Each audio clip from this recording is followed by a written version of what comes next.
Habari za ulimwengu.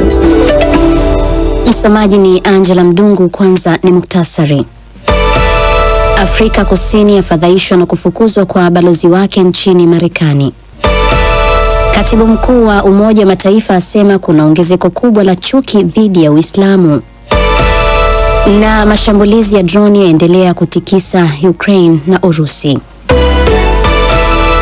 Habari kamili. Cape Town.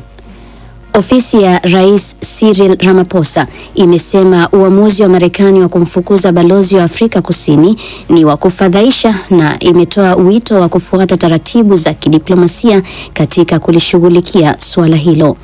Taarifa hiyo imeeleza kuwa Afrika Kusini itaendelea na nia yake ya kujenga uhusiano wenye manufaa na Marekani.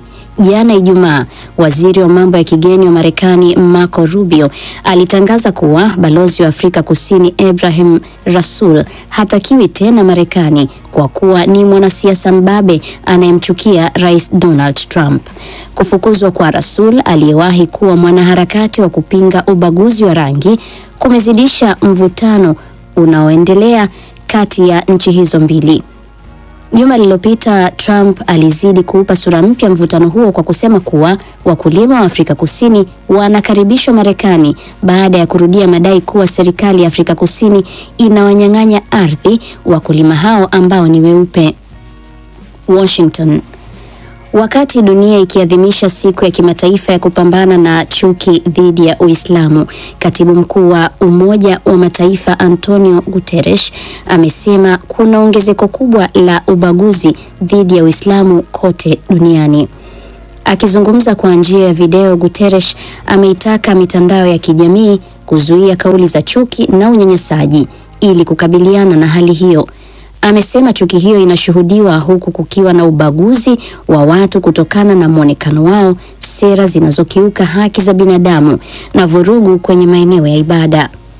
Kwa miaka mingi, watetezi wa haki za binadamu wameonyesha wasiwasi wao kuhusu unyanyapaa unaowakabili Waislamu na Waarabu kutokana na baadhi ya watu kuzihusisha jamii hizo na makundi yenye itikadi kali za Kiislamu.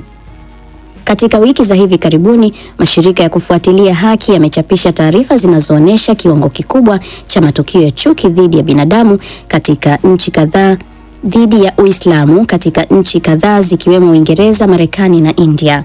Kiev.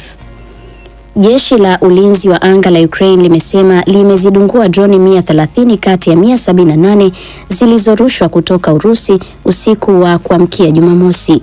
Droni nyingine 38 zilipoteza mwelekeo.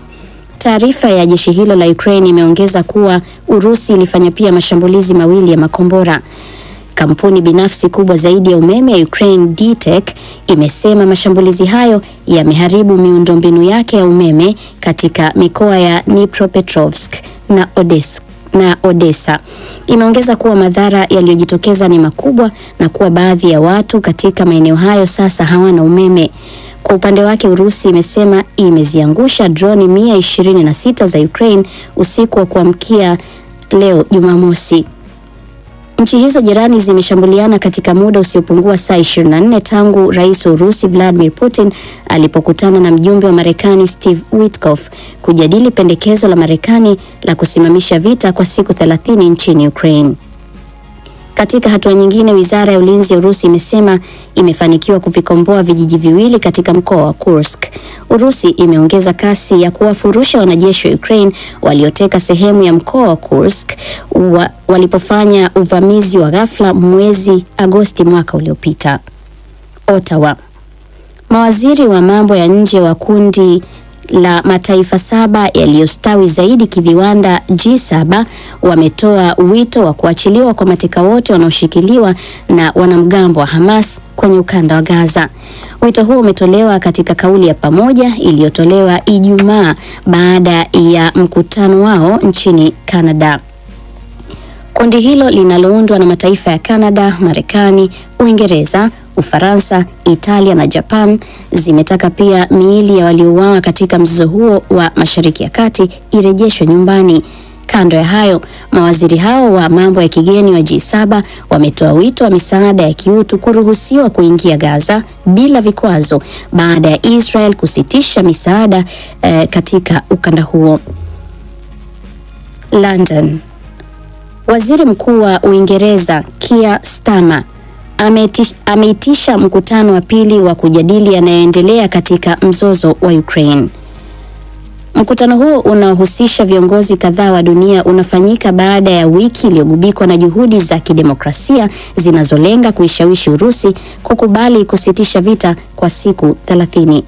Tofauti na mkutano wa awali wa Machi pili, mkutano wa safari hii ambao Starmer ameutaja kuwa ni wa washirika wenye utayari unafanyika kidijitali.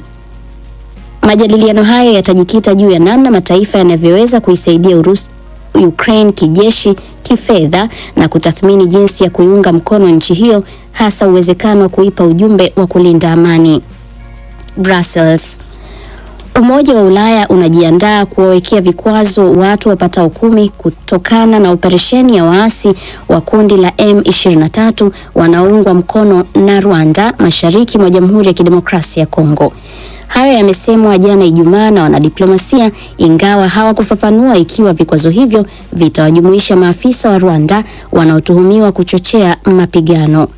Vikwazo hivyo vinatarajiwa kutangazwa rasmi katika mkutano wa mawaziri wa mambo ya nje wa Umoja wa Ulaya utakaofanyika Jumatatu ijayo mjini Brussels. Na hatimaye Baghdad. Vikosi vya Marekani vimesema vimemuua afisa wa ngazi ya juu wa kundi linalojiita dola la Kiislamu ISIS nchini Iraq. Taarifa iliyotolewa na kamandi kuu ya Marekani CENTCOM imesema kwa kushirikiana na mamlaka za Iraq, Marekani ilifanya shambulio la anga lililomuua kiongozi huyo aitwaye Abdallah Maki Musli al-Rifai, anayefahamika pia kama Abu Khadija, pamoja na mwanachama mwingine wa IS. Taarifa ya CENTCOM imeeleza kuwa majukumu ya Abu Khadija katika chombo cha juu zaidi cha maamuzi cha kundi hilo yalikuwa kuhakikisha uwajibikaji katika uendeshaji wa IS, kuratibu ugavi na usafirishaji wa watu na vitu, kusimamia mapigano ya kundi hilo duniani kote, pamoja na kuelekeza fedha za kutosha kwa ajili ya kuliendesha. Kamanda wa CENTCOM Michael Eric Kuria amesema wataendelea kuwaua magaidi na kusambaratisha makundi yao. Taarifa ya CENTCOM imeeleza kuwa majukumu ya Abu Khadija katika chombo cha juu zaidi cha maamuzi cha kundi hilo yalikuwa kuhakikisha uwajibikaji katika uendeshaji wa IS, kuratibu ugavi na usafirishaji wa watu na vitu, kusimamia mapigano ya kundi hilo duniani kote, pamoja na kuelekeza fedha za kutosha kwa ajili ya kuliendesha. Kamanda wa CENTCOM Michael Eric Kuria amesema wataendelea kuwaua magaidi na kusambaratisha makundi yao.